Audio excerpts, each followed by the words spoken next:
मंगल कौन है यहाँ पे? बुलाइए उसे। जी मैं फूड इंस्पेक्टर अविनाश हूँ और हमें ये खबर मिली है कि उन्होंने खाने में कुछ मिलावट की।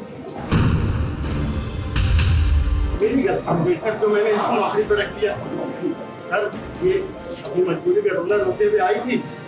मैं थोड़ा साइड से इसमें मैंने कुछ नहीं किया, मैंने सच में कोई मिलावट नहीं की थी, सच बोल रही हूँ। आपकी लाडली बेटी ने आपको बताया? आपको धोखा दे रही?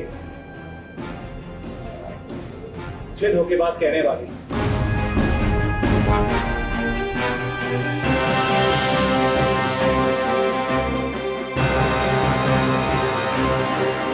हे प्रभु, ये मानव क्या कर रहे हैं?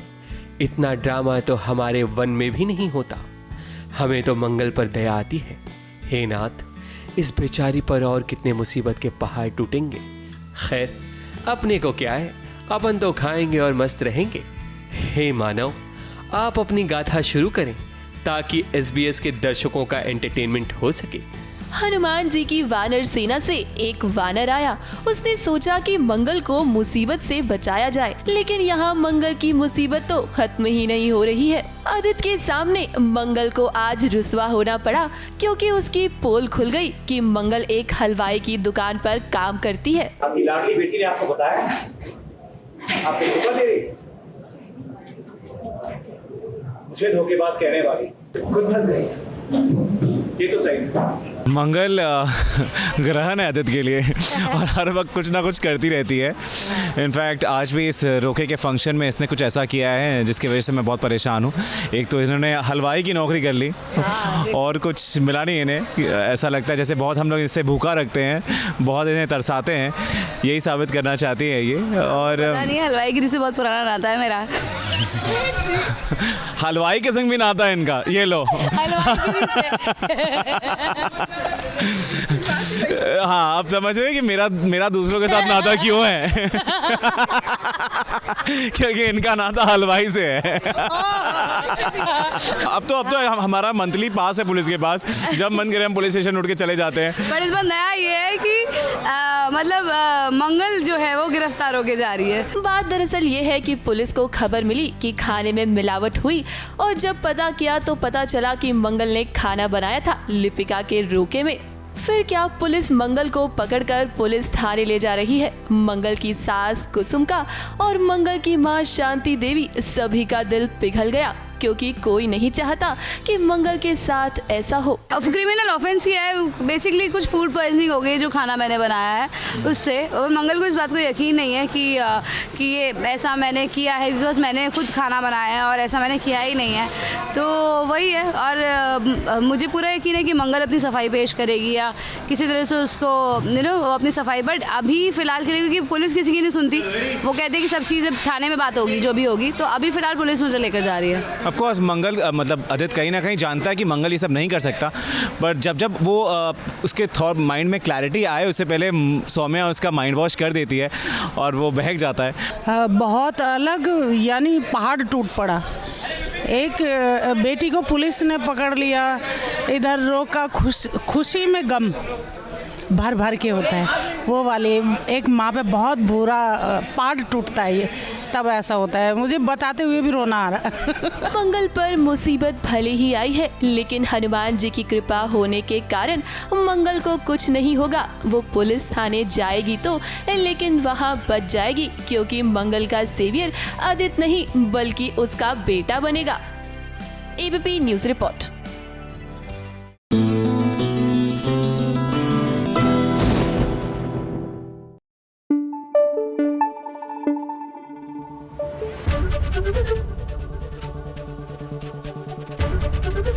ABP न्यूज़ आपको रखे आगे।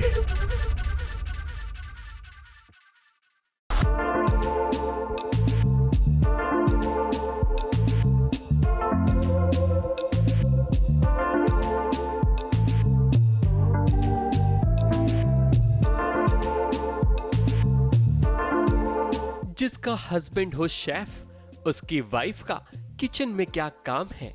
ऑर्डर दो, बस ऑर्डर दो। खाना बाहर से मंगाने की क्या जरूरत है। सुभान को देखिए, जो किचन में आज अपने हाथ आजमा रहे हैं। मन्नत ने इन्हें भले ही गोल गोल घुमाया हो, मगर जनाब गोल गोल रोटियां बनाने में माहिर हैं। वैसे कभी इनका ये अंदाज देखने को नहीं मिला, लेकिन आज ये देखकर लगता है शायद यही दिन देखने के लिए गजल लौट कर आई है।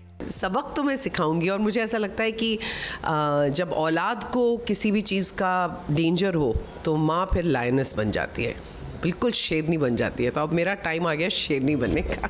गजल का टाइम नहीं, अब उसका दौर लौट कर आने वाला है। वैसे टाइम बुरा तो इबादत और सुबहान का चल रहा है, एक के बाद एक मुसीबतों का पहाड़ टूट पड़ता है।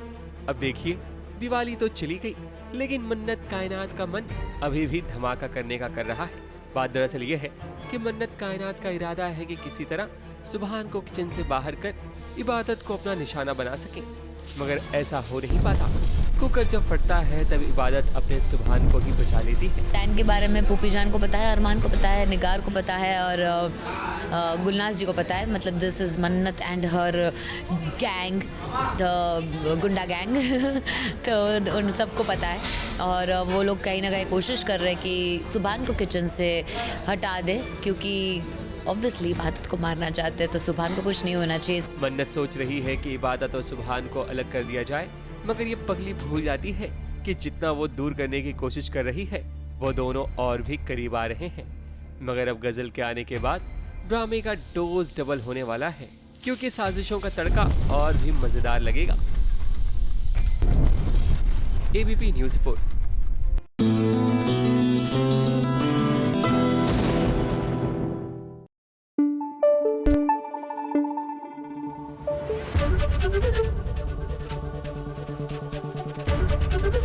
एबीपी न्यूज आपको रखे आगे।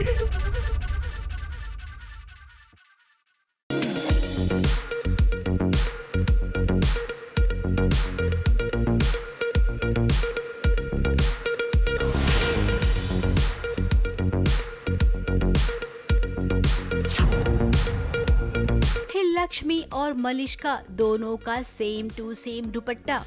अब लक्ष्मी के दुपट्टे में दिवाली के पटाखे लगाए गए हैं, जिसमें बड़ी मात्रा में बारूद है, तो वहीं मलिष्का का सादा दुपट्टा है। अब देखिए यहाँ पर ही गड़बड़ी होने वाली है।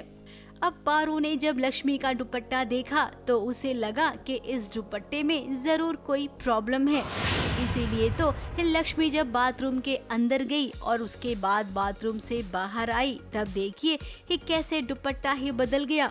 लक्ष्मी ने मलिष्का का दुपट्टा ले लिया, तो वहीं जब मलिष्का आई तो उसने लक्ष्मी का दुपट्टा ले लिया जिसमें कि बारूद है।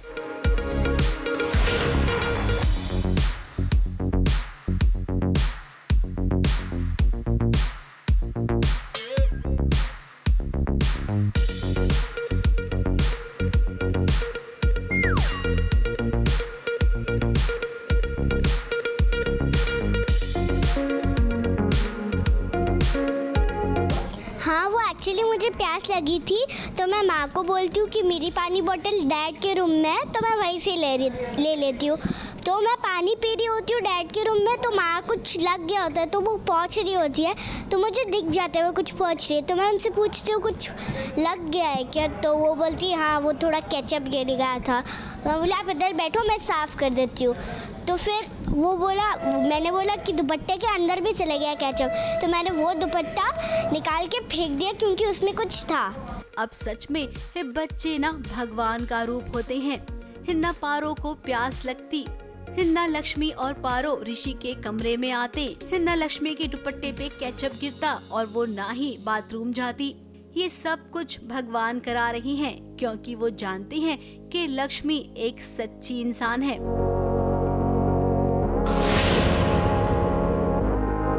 और फिर जो उधर पड़ा था, मैंने मलिष्का दीदी का जो दुपट्टा था मैंने वो लक्ष्मी दीदी को लगा दिया।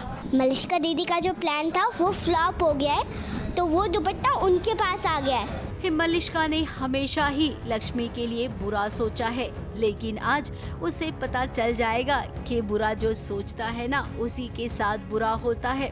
दिवाली पर बॉम्ब तो फूटेंगे, लेकिन लक्ष्मी के पास नहीं, मलिष्का के पास। और ठीक इसी के बाद एक और बड़ा धमाका होगा। जब मलिष्का को पता चलेगा कि वो माँ बनने वाली है और वो भी बलविंदर के बच्चे की। ABP news report.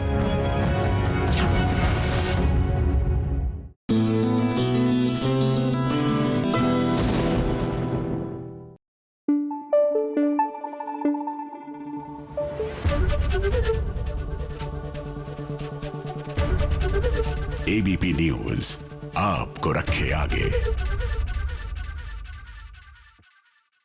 अगर ये शादी हुई तो संजू के लिए बहुत बुरा।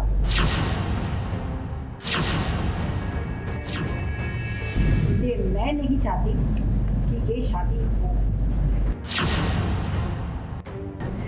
मेरी नहीं तो कम से कम माता रानी के संकेत को तो समझो। मैं जो कह रही हूँ वो होकर रहेगा। कभी सुना है तुमने? कभी कभी इंसान मर के भी नहीं मरते।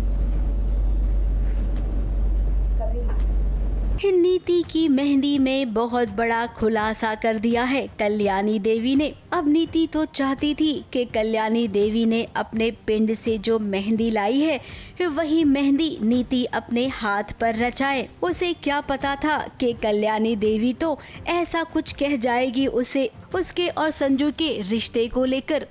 अब देखिए यहाँ पर मेहंदी के फंक्शन में कल्याणी देवी ने कहा है कि ये शादी नहीं होनी चाहिए। नीति और संजू की अगर शादी हुई तो सब कुछ बर्बाद हो जाएगा। कल्याणी है और ये हमारे पिंड से आई हैं और ये मेरी बहुत प्यारी सहेली है और इसको भविष्य दिखता है, इसलिए मैंने इसे बुलाया है यहाँ पर। माता रानी की कृपा से जो होने वाला होता है वो मुझे दिख जाता है। अब कल्याणी देवी बेबे की बहुत ही प्यारी सहेली है। बेबे ने यहाँ पर बुलाया था अपनी सहेली को, ये सोचकर कि मेरी सहेली को देखकर सब खुश हो जाएंगे क्योंकि वो लोगों का भविष्य बताती है। अब यहाँ पर जब नीति का भविष्य बताया कल्याणी देवी ने तब तो जैसे नीति को सांप सूंघ गया, उसकी आंखों से गंगा जमुना बहने लगी। और तो और राजीव की माँ को देखिए वो कैसे तिलमिला गई। लेकिन जो सच है वो तो सच है। नीति ने जो किया है वो तो हम सब भी जानते हैं। वहीं कल्याणी देवी ने जब परी को देखा तो उन्हें सब पता चल गया कि परी के साथ क्या क्या हुआ था।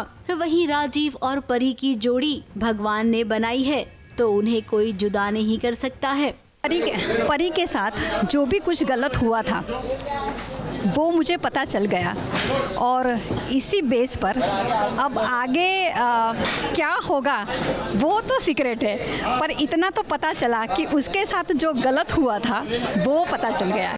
परी भी कुछ पल के लिए चौंक गई कि कल्याणी देवी जिन जिन बातों का जिक्र कर रही है वो एकदम सही है। अब मेहंदी तो नीति की हो रही है, परी के हाथों में मेहंदी का रंग चढ़ गया है। इसका तो यही मतलब होता है कि यहाँ पर कोई मेहंदी वहंदी नहीं होगी। और वैसे भी अंबिका देवी के रहते भला ये मुमकिन कहाँ है।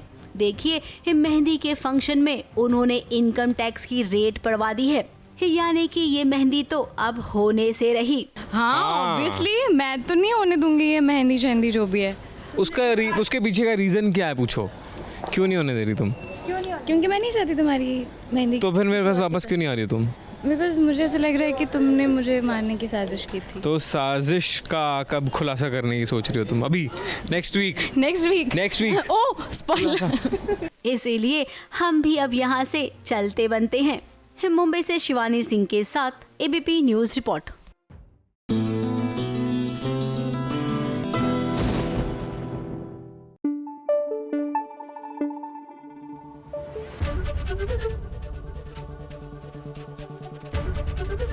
एबीपी न्यूज आपको रखे आगे।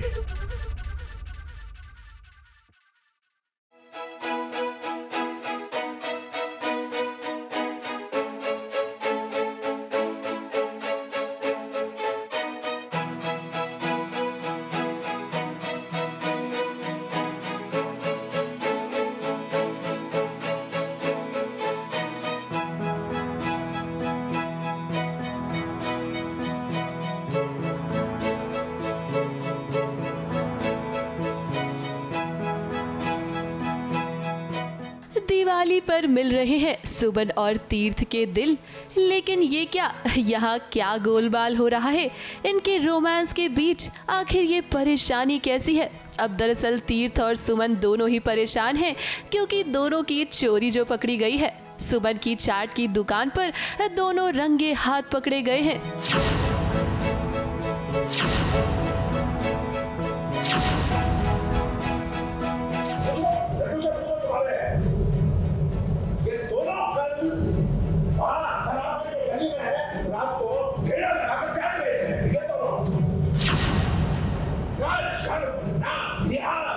इज्जत की फिक्र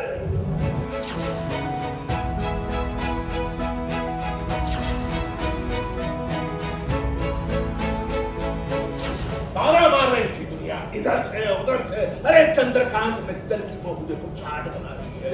और ले क्या हो गया सुमन का? ओ सच बोल रहा है, इतनी बेइज्जती आज तक नहीं जितनी बेइज्जती इस लड़की ने। मतलब ऑब्वियसली हमें ऐसा लगता है कि यार जो कल हमें वो देख के आए हैं चाट कॉर्नर पे और उन्होंने रात भर कुछ नहीं बोला, तो हमें ऐसा लग रहा था फटेंगे आज फटेंगे आज फटेंगे। तो हम देख के शॉक हैं, मैं और सुमन, और हम ये रियलाइज़ कर रहे हैं यार ये फट क्यों नहीं रहे, कुछ बोला क्यों नहीं इन्होंने, क्योंकि हम दोनों को चाट के उस पर देखा है। और तो एक वो फैमिली ड्रामा है दोबारा। अब दरअसल तीर्थ के पापा को लगता है कि उन्होंने अपनी बहू सुमन पर भरोसा कर कर गलत किया है, और इसीलिए जो सिक्का उन्होंने सुमन को दिया है ना, वो उससे वापस लेना चाहते हैं। और वो ये भी चाहते हैं कि दिवाली पूजन सुमन नहीं बल्कि देविका करे। रीज़न ये है कि इससे पहले सुमन आई है घर, और मैंने देखा है कि एक लक्ष्मी के रूप में घर आई है। जिस दिन आई है वो उस दिन मुझे 20 लाख का ऑर्डर मिल जाता है। तो मैं सोचता हूँ सुमन आई है मतलब लक्ष्मी आई है, तो मैं क्या करता हूँ वो कॉइन उसे दे देता हूँ, बेटा लक्ष्मी पूजा जो है तुम करोगी। लेकिन बाद में पता चलता है कि भाई ये जो कॉन्ट्रैक्ट ये जो ऑर्डर था ये तीर्थ का खेल था, झूठ था। तो आज वो भी देख लिया मैंने, चाट बेच रही है। स्टेटस जो है ना चंद्रकांत मित्तल का स्टेटस गिर गया है, तो गुस्से में आता है, वो कॉइन उससे वापस ले लेता है और फिर देविका को देता है कि वो बेटा दिवाली की पूजा तुम करोगी, सुमन नहीं करेगी। लेकिन यहाँ भी कहानी में ट्विस्ट आ चुका है, क्योंकि अब सिक्के को दोबारा पाने के लिए देविका और सुमन के बीच गुजिया बनाने का कंपटीशन होगा। गुजिया बनाने का देविका अनाउंस करके, क्योंकि वो जानती है ये मित्तल तो एस है गुजिया बनाने में, इसीलिए तो गुजिया बनाने का कॉम्पिटिशन है। सो बेसिकली जो पहला जो सिक्का था जो दिया गया था, जो मॉम के हक का था, वो मॉम को नहीं मिल के अभी तक देविका मित्तल के हाथ में था। तो अब क्योंकि सुमन को मिल गया तो वापस अगर पापा को सिक्का चाहिए तो वो एक कॉम्पिटिशन ऑर्गेनाइज करवाने वाले हैं गुजिया बनाने का, जो सुमन और चंद्रकांत मित्तल के बीच में होने वाला है। और जो भी ये कंपटीशन जीतेगा ना, वो ही दिवाली पूजा करेगा। वैसे देविका, एक बात हम आपको बता दें कि सुमन खाना बनाने में पीछे नहीं है। ऐसे में उसे हराने के लिए आपको काफी मेहनत करनी होगी। इधर सुमन भी पूरी कोशिश करेगी कि वो अपने ससुर जी का विश्वास दोबारा से जीत सके, क्योंकि अभी अभी तो उसे घर में बहू का दर्जा मिलना शुरू हुआ था। लेकिन देविका की चाल के चलते तीर्थ के पापा एक बार फिर से उसके खिलाफ हो गए हैं। अब देखना दिलचस्प होगा कि आखिर इस कंपटीशन में किसकी जीत होगी। ABP news report.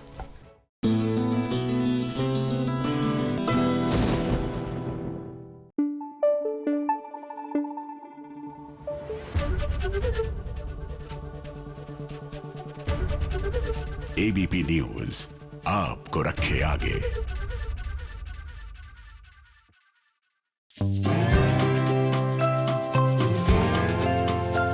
मेरे लिए जिगर के लिए वो आदमी घर में नहीं आने वाला, समझ गई तू? उस कमीने का मेरी बहन के साथ और उसकी बच्ची के साथ कोई रिश्ता नहीं। मुझे लगता है कि वो भूल गई, मुझे सब याद। उसने क्या हरकत की, मुझे जाकर बात कर। वो यहाँ पर नहीं आएगा, मैं बोल रहा था, उस घर में नहीं आएगा। जिगर यहाँ इस घर में नहीं आएगा बस। जिगर के नाम को सुनकर 9-2-11 हो गए रजत। जाते जाते सभी को दे डाली सलाह, मगर क्या इतना सब कुछ होने के बाद भी वाकई में सभी ने कर दिया है जिगर को माफ? आज हमें भी ऐसे कई सवाल आ रहे हैं, क्योंकि सभी का दिल बहुत बड़ा है और वो किसी की खुशी के लिए कुछ भी कर सकती है। तभी तो आज वो उस इंसान के लिए कपड़े पैक कर रही है जिसने उसके साथ गलत किया था। अब बात दरअसल ऐसी है, तारा की बेटी का नामकरण होने वाला है जिसके लिए तारा चाहती है कि निया के पापा यानी कि जिगर भी इस फंक्शन का हिस्सा बने और तारा का मन रखने के लिए सभी भी हो गई है तैयार और इसी वजह से वो कर रही है पैकिंग, वो भी जिगर के लिए। अब फिलहाल तो रजत इस बात से अनजान है, तभी तो वो सभी को देखकर ये पूछ लेता है कि आखिर वो ये कुर्ता किसके लिए पैक कर रही है। वैसे एक पल के लिए रजत को लगा कि कहीं वो उसके लिए तो कुर्ता डिसाइड नहीं कर रही। मेरे लिए जिगर के लिए निया के पापा को कल हमारी तरफ से वो आदमी इस घर में नहीं आने वाला, समझ गई तू? उस कमीने का मेरी बहन के साथ और उसकी बच्ची के साथ कोई रिश्ता नहीं। मैंने जिगर के लिए कुर्ता लिया है उन्हें गिफ्ट करने के लिए, बट जिगर ये रजत को बिल्कुल भी पसंद नहीं आया है, बट देना तो पड़ेगा ही। अरे सभी, ये क्या बोल दिया आपने? आपकी बातों को सुनकर रजत को गुस्सा आ जाएगा। आया लीजिए, आ ही गया गुस्सा। मुझे लगता है कि वो भूल गई, पर मैं कुछ नहीं भूलूं, सब याद है मुझे। वो यहाँ पर नहीं आया, मैं बोल रहा हूँ उस घर में नहीं आएगा, जिगर यहाँ इस घर में नहीं आएगा बस। अब सभी आप भूल गई हैं, मगर रजत इस बात को नहीं भूल पाया है कि जिगर ने आपके और आपकी बेटी सई के साथ क्या क्या किया था। और अगर आप कन्विंस हो ही गई हैं, तो चलिए रजत को भी कर लीजिए कन्विंस। और इस बार बात सिर्फ तारा की नहीं, उनकी बच्ची की भी, तो ऑब्वियसली इमोशनल हो गई। और तुम उसकी वकालत क्यों कर रही हो? तुम्हें उसकी वकालत करने की कोई जरूरत नहीं, ठीक है? उस जिगर की वकालत तो बिल्कुल भी नहीं। मेरा बस चलेगा तो जिंदगी भर उस नीच इंसान की शक्ल ना देखूं। कि जैसा कि मैंने कहा, बात तारा और निया की, और अगर तारा चाहती है कि जिगर आए तो फिर हमारी मर्जी कुछ भी हो, हमें उसे इनवाइट करना चाहिए। एक्सपेक्टेड नहीं होता है उन्हें कि जिगर भी जो है वो निया के नामकरण में आएंगे, बट क्योंकि वो तारा के हस्बैंड है और वो इतना इजी नहीं होता ना किसी को भुला दो एक झटके में, तो मैं यही समझती हूँ और उन्हें समझाने की कोशिश करती हूँ कि इट्स ओके, उन्होंने जो भी किया। मैं उनकी शक्ल नहीं देखना चाहती दोबारा, लेकिन तारा के लिए उन्हें बुला लेते, लेकिन वो मानते नहीं है, बट फिर उन्हें कुछ अर्जेंट काम आता, वो निकल जाते, तो हमारी बात अधूरी रह जाती है। खैर, अभी तो आपने उन्हें कन्विंस कर लिया है, मगर जिगर से बचकर रहने के लिए रजत ने दे दी है सलाह। क्योंकि रजत इस फंक्शन का हिस्सा नहीं होंगे। अब होगा ये कि रजत को आएगा एक कॉल, जिसके बाद उसे अर्जेंटली जाना पड़ेगा पुणे वाली फैक्ट्री में, जहां रेड पड़ गई है, जिसके वजह से नामकरण के इस फंक्शन में रजत हिस्सा नहीं होंगे। अब जाने से पहले सभी को सलाह के साथ साथ उन्होंने टांग खिंचाई भी की है, जिसे आपको भी देखना चाहिए। जिगर, उसे तो हाँ, पूरी फैमिली। हाँ, लेकिन वो जिगर तो अकेला है ना, उसे तुम्हारे लेक्चर सुनने पड़ेंगे। अब फिलहाल कहानी में ट्विस्ट आएगा, क्योंकि एक बार फिर सभी को जिगर की ऐसी बात पता चलेगी जिसकी वजह से उसके पैरों तले जमीन खिसक जाएगी। मगर फिलहाल जिगर के साथ क्या होगा इस नामकरण फंक्शन में, जाते जाते जरा ये भी सुन लीजिए। फंक्शन के बाद एक ऐसा कुछ होता है कियोस, जहाँ पर हम सब अपसेट बैठे होते हैं और हमें पता चलता है कि मतलब काफ़ी मेरे पति की काफ़ी इंसल्ट की गई होती है ड्यूरिंग द फंक्शन। जो भी हम नामकरण का कर रहे होते हैं, मेरे पति थोड़े से रस्म को लेके स्पेसिफिक होते हैं और वो कहते हैं कि ये रूल ऐसा है, मतलब ये फंक्शन इस तरह से होता है, रस्म इस तरह से होती है, तो ऐसे ही करना चाहिए। जहाँ पे आशिका की भी कुछ ज़रूरत थी, तो हम आशिका को इन्वॉल्व करते हैं नामकरण के लिए। तो वहाँ पे मेरे मम्मी पापा बहुत अपसेट हो जाते हैं और वो कहते हैं कि ये क्या बात हो रही है, ये अब कल की लड़की हमारा ये करेगी, ये बच्ची का नामकरण करेगी। ABP news report.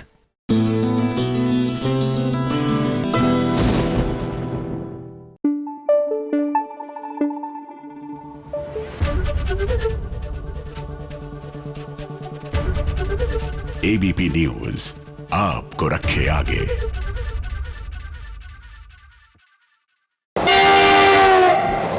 फटाफट खबरों की रेलगाड़ी का अगला स्टेशन है सीरियल ओढ़ने की आशा। अब रेणुका तो साइली को बिल्कुल भी पसंद नहीं करती है और ये बात हम अच्छे से जानते हैं। उसे तो बस एक मौका चाहिए साइली को नीचा दिखाने का। अब तेजस घर वालों को बताता है कि छत पर किसी ने टेंट लगाया है। ये सुनने के बाद सभी घर वाले घबरा जाते हैं कि आखिर घर में कौन घुस आया। इधर रेणुका यहाँ भी साइली को आगे कर देती है। क्या हुआ तेजस? पापा, हमारी छत पे ना किसी ने टेंट लगाया हुआ है। मैं देख क्या तो? नहीं, परेश को मैं नहीं जाने दूंगी। साइली को भेजते हैं ना, ये तो इंटरव्यू देती फिरती है सब जगह, चैंपियन है, ईंट फेंकने की चैंपियन। इसको जाने देते हैं। जा काका, मैं देख कर आती हूँ। अब ये देखना दिलचस्प होगा कि टेंट में आखिर वो कौन है जिसे देखकर सभी घर वाले शॉक्ड हो गए हैं। गई है फटाफट खबरों की रेलगाड़ी। फटाफट खबरों की रेलगाड़ी का सबसे पहला स्टेशन है सीरियल अनुपमा। अब अनुपमा राही और बाकी घर वालों के साथ मिलकर एक नई शुरुआत कर रही है। बीते दिनों जो कुछ भी हुआ उसे भुलाकर वो आगे बढ़ रही है।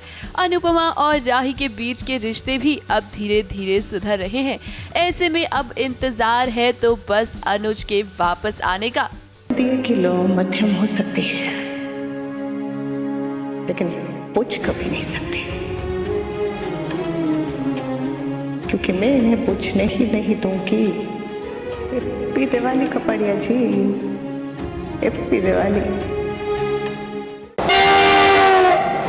फटाफट खबरों की रेलगाड़ी का अगला स्टेशन है सीरियल झनक। अब ब्रिजभूषण और झनक ने मिलकर बनाया है एक मास्टर प्लान सृष्टि को एक्सपोज करने का और सारा सच पता लगाने का। अब सृष्टि और विनय की एनिवर्सरी पार्टी में होगा हंगामा, जब ब्रिजभूषण सभी घर वालों के सामने बताएंगे कि नूतन भी सृष्टि की ही बेटी है। आज के इस शुभ अवसर पर हम कुछ बताना है अर्शी और नूतन के बारे में। यही कि सृष्टि की दो बेटियां हैं, मेरी बेटी अर्शी और ब्रिजभूषण जी की बेटी नूतन। वैसे हम आपको बता दें कि ये सब कुछ ब्रिजभूषण और झनक का प्लान है सच पता लगाने के लिए। अब देखना ये दिलचस्प होगा कि क्या सृष्टि अपना सच घर वालों को बताएगी।